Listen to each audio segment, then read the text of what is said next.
School কলেজের notice বোর্ডে লম্বা ছুটির ঘোষণা, ব্যাস ওটুকুই ছিল মুক্তির সনদ।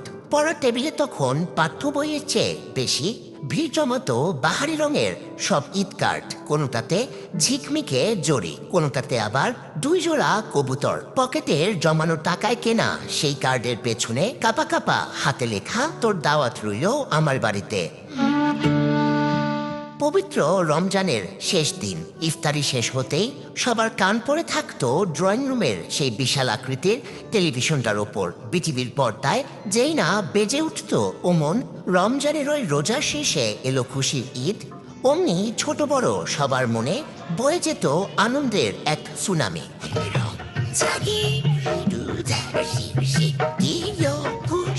পাড়ার মোড়ে মোড়ে তখন চিৎকার, কোলাহল আর বাদ ভাঙা উল্লাস। বাড়ির উঠানে বা পাড়ার প্রবেশ মুখে বাঁশ আর রঙিন কাগজ দিয়ে তোরণ বানানোর সেই রাত জাগা ঝক্কি, সেই ক্লান্তিতেও কি ভীষণ সুখ ছিল। ঈদের সকাল মানেই ছিল অন্যরকম এক স্নিগ্ধতা। আব্বার সাথে ঈদগাহে যাওয়ার আগে পাঞ্জাবির পকেটে ভাঁজ করা রুমাল আর আতরের সেই ঘ্রাণ, যা আজও আমাদের অনেকের নাকে লেগে আছে।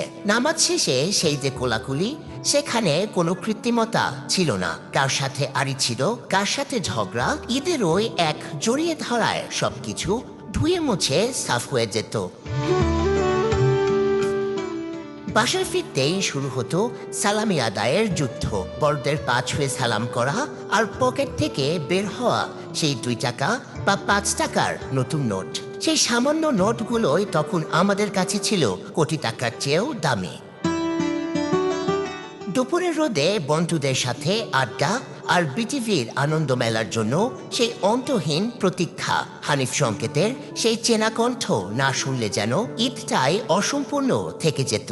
আর যারা একটু মনে মনে আকাশ দেখত, তাদের সঙ্গী ছিল ক্যাসেট প্লেয়ার। ফিতে ঘুরতে থাকা এলআরবি বা মাইলসের বিরহের গানে মিশে থাকতো ঈদ কার্ডে লেখা সেই নাম না জানা স্পেশাল কারো স্মৃতি। বিকেলে রিকশার হুড ফেলে শহরে ঘোরা কিংবা পার্কে গিয়ে কাছি আইসক্রিম। তখন কোনো সেলফি ছিল না, ছিল না কোনো চেক ইন দেয়ার তারা।